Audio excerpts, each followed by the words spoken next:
Hello everyone and welcome to the course in Trafficking in Culture Property. It's great to have you here again and I hope you will enjoy learning more about our topic. My name is Virág, I'm your course instructor and mentor, and this is our final lecture.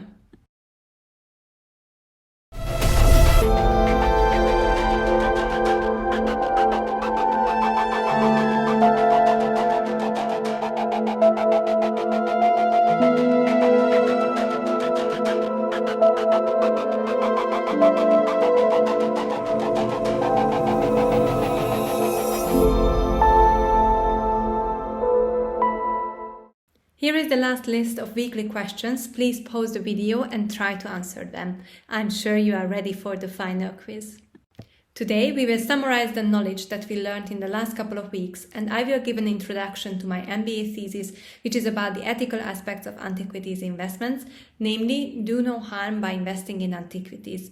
This will be a little bit dry ethical analysis, so I invite you to stop the video sometimes, think about it, replay it, so in this way you give yourself time to understand our topic. As we talked about it, antiquities have mixed value, not just cultural but economic value, which makes them collectibles. Antiquities investments reached a new height in the last decades. Time magazine called Antiquities the hottest investment after a 5,000-year-old Mesopotamian artifact was sold on an auction for $57.2 million. At that time, it was the most expensive sculpture that had ever been sold. Looking at archaeological objects as investments raises new questions. Investors are facing dilemmas because this profitable investment is mostly related to money laundering, terrorism financing, and other organized crimes, as we learned a couple of weeks ago. Archaeologists are labeling these artifacts as blood antiquities as they are linked to armed conflicts and atrocities. Significant percentage of antiquities sold in auction houses and galleries originate from illegal excavations and looted museums in unstable countries. The illegal trafficking of antiquities is not only causing economic damages, but also irreversible wounds to our common cultural heritage. This dilemma that investors face shows the basic conflict in business ethics between moral and self-interest. Today, we will investigate this moral dilemma more closely. The 21st century marks a highly complex and uncertain world, which became even more unstable since 2019. In this world, we need focal points to navigate ourselves and to make good decisions. This lecture intends to analyze antiquities investments from the investor's point of view, and we will apply the most basic focal point that we have in this world, namely the do no harm principle. Furthermore, we assume that all investors should contribute to social cooperation for mutual advantage. But what does it mean? Do no harm is a pearl of ancient wisdom originated from ancient Greece. It still stands today as an absolute focal point in our private and professional lives as the foundation for social cooperation. It basically means to live life and conduct business without causing suffer and harm to other stakeholders. I would like to point out that we have legitimate harm in our society. A good example of legitimate harm is the life-saving surgery, when the doctor causes harm and even pain to save the patient's life. Legitimate harm should be the subject of broad social discussions and research. And in contrast, illegitimate harm violates fundamental elements of the social fabric. To avoid illegitimate harm, it is vital to stay compliant with the regulations, which are the shared rules of the game. It is the fundamental expectation of the individual in a society to not being harmed. We all have the right to have this expectation towards our other humans, corporation, governments. The other most universal ethical code concerning the do no harm principle is the golden rule. It is based on the logic of reciprocity. Treat others as you would like to be treated. It appears in almost all religions and cultures on earth. The extended golden rule, as in economic terms, means that we assume that all stakeholders should contribute to the social cooperation for mutual advantage. It all means that we assume that all humans, including investors on planet Earth, should contribute to make this world a better place for all of us. We assume that all humans exist on this world should keep this in mind while acting. Investing in antiquities can be legal or an illegal process, as we learned before. It all depends on the provenance of the artifacts. If the artifacts are part of old collections which were formed before the current antiquities law came into force, then it is legal to trade them, buy them and invest them. Although just because something is legal, according to the current legal framework, it is still important to ask, is it ethical? Does it cause harm or not? Just because something is legal, it can still cause harm and violate the social cooperation for mutual advantage. The current legal framework is a work in progress, and as society forms new rules, the legal framework can drastically change. First, let's talk about the illicit trade of antiquities.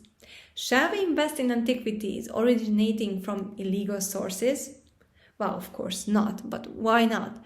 International and national laws give explicit guidance in this case of the illicit trade of antiquities in the form of high penalties.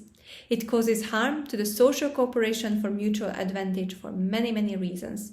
Foremost, and it should be enough by itself, people die because of the illicit trade of antiquities. Second, as it was already mentioned, the black market of antiquities is related to terrorism financing. Buying looted artifacts is a form of supporting terrorist activities in conflict areas. We do not know yet the exact size of the illicit market, but the nature of the trade of antiquities has been well known for a long time. Thirdly, as it was also analyzed in previous lectures, illegal excavations destroy the scientific value of the artifacts and the original site itself, which causes irreversible damages in the process of investigating, analyzing and learning more about the past in order to benefit the future. Supporting illicit trade of antiquities also violates the UNESCO 1970 Convention and many principles of the UN Sustainable Development Goals. Moreover, illegal excavation, smuggling of artifacts, and illegal trafficking of antiquities are against almost all countries' legal framework. Buying illicit artifacts is the violation of the shared understanding of the game. It undermines the basic expectations of society as not being harmed, as people's lives are at stake. It is also against all respected universal values such as fairness, respect. Illegitimate harm does not enable future social cooperation. But let's talk about the situation when antiquities are handled in the legal way. First of all, there is this sensitive topic of colonialism. When investors buy artifacts legally, it means that the objects belong to collections that were formed before the current antiquities law came to force. These old collections were put together mainly by traveling nobles in the 17th, 19th century visiting colonies. In the 19th century, the Grand Tour was one of the most popular forms of holidays when wealthy citizens traveled through countries which were declared as important in understanding the history of our world. Traveling through these countries, the law still allowed tourists to buy antiquities on the local markets, which were lucrative for the locals and adventurous for the tourists. The Greek, Roman, Egyptian and Mesopotamian artifacts became fashionable those days. These types of artifacts are smuggled and trafficked most frequently nowadays and have the highest price in the auction houses. These are the most popular artifacts among investors in the 21st century. There is no doubt that this is one of the reasons why museums were attacked in the media many times over the last decade. Once colonized countries have also demanded museums to evaluate the repatriation of artifacts which were taken out during colonial times. Artifacts which are legal to buy in galleries and auction houses were bought or stolen from countries on the same basis. The question requires more research and a lot more debate in our societies. Nevertheless, owning once plundered antiquities from once colonized countries is questionable. Another concern regarding the legal trade of antiquities is the high price of these objects. Similar to the previous question, is it ethical that only wealthy citizens and corporations have access to antiquities investments? Thirdly, it is also problematic to price these priceless artifacts. By pricing them, sellers set up some kind of ranking among cultures and countries. It is indeed a very dangerous field. How expensive, important is that culture can have a long-term effect on local tourism, scientific interest, etc. It can be extremely harmful to international relationships as well. Investing in antiquities legally still has the potential to cause harm to society, although it is compliant with the regulations. The evaluation of the possibility of causing harm is crucial for every purchase. Investors should follow the societal and professional discussions around the topics of colonialism, pricing of artifacts, as well as the effect of auctions on culture tourism and available funds for research, for example. Each artifact is different, therefore each purchase holds different risk factors that have to be examined before acquiring them. I would like to give some practical tools in the hands of investors how to avoid causing harm. Here is an ethical compass that you can use. It was developed by Andreas Suhanek. The reference is on the screen. First of all, using one's freedom to set responsible goals. According to Andreas Suhanek, freedom means to aim for goals freely, but this freedom also holds obligations to not harm third parties while aiming for this goal. Investors' goal is to maximize profits and minimize portfolio risks. One of the best ways to minimize portfolio risk is to diversify your investments. That's why antiquities investments are so popular. But as we saw in the previous analysis, both legal and illegal ways of investing in antiquities can be harmful for society, and as we saw it at the Hobby Lobby case in one of the previous lectures, it is harmful for investors in the long run, especially regarding reputation. Under perfect rationality, an investor will not invest in antiquities.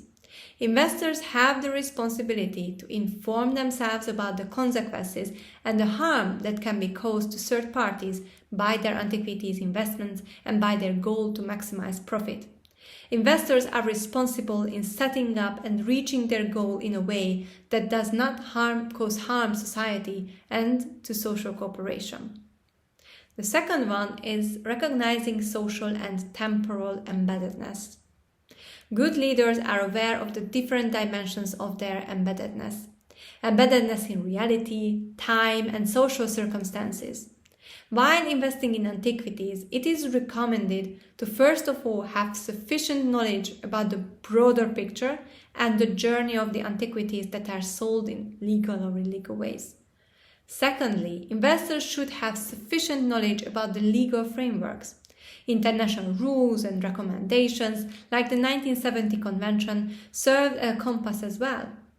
The third recommendation is to gather together all the available information about the exact object and be cautious with artifacts without provenance. Don't buy them. Investors have the power to ask auction houses and galleries for more information. Performing thorough due diligence is vital. If investors only bought artifacts with clear provenance, that would drive down the supply on the black market and would make auction houses more cautious about their dealers. The fourth recommendation is to be informed about cultural sensitivity and traditions regarding that object. A lot of harm and later remorse can be prevented by being informed and knowledgeable. The third one is respecting oneself and others. It is clear now that antiquities investments hold a high risk for investors to fail in acting morally, which has a lot of financial and non-financial consequences. Corporations should keep these factors in mind when considering investing in antiquities, and they should stick to the do no harm principle. It is recommended for investors to invest in self-leadership as well as to respect all the stakeholders in the trade of antiquities. Listen to experts, archaeologists, and consider their motivation and purpose, and think about the people suffering from the illegal trade of antiquities. Respecting their freedom and dignity will help to make decisions regarding antiquities. A practical tool in decision-making process is the extended golden rule, treating others as you would like to be treated in that situation. Making decisions according to these focal points is the best decision for investors in the long run. The fourth is investing in freedom through self-restraint. Exercising responsible freedom means self-restraint as an investment in our future, as well as in social cooperation to shape the future. Investors can reframe the loss of short-term financial benefits of Antiquities investments as an investment in an enhanced future reputation, improved relations, reduced business risks, improved branding, improved customer loyalty. All these aspects can go away by investing in Antiquities that turn out to finance terrorism, just as it happened with Hobby Lobby. Summarizing it, the most urgent recommendations are to never purchase artifacts with unknown provenance or from illegal sources. Buying artifacts from legal sources also requires extraordinary attention from the investor. It is crucial to stay knowledgeable about the history of the particular item, as well as the social, cultural, traditional environment. Performing sufficient due diligence and communicating with the different stakeholders is essential. In conclusion, our analysis showed that Antiquities are incredibly risky investments, and the prerequisite for investors' success with them is to contribute to social cooperation for mutual betterment. Our world becomes more volatile, uncertain, and complex day by day, and simultaneously fundamental ethical values become more important in helping to reduce this complexity. The responsibility of investors in the new post-COVID era would be pivotal. The world has changed, and responsible leaders and investors have to change with it. Social responsible investing is one of the key elements which ensures the building of our new future as humans. This concept requires further research before it will be too late for mankind. This lecture intended to contribute to a more socially responsible investment horizon on the market of Antiquities. I would like to say thank you for watching this series of lectures, and I hope you learned something new along the way. As usual, if you have any questions, you can contact me, and I'm very happy to answer them. Thank you for being here, and see you another time.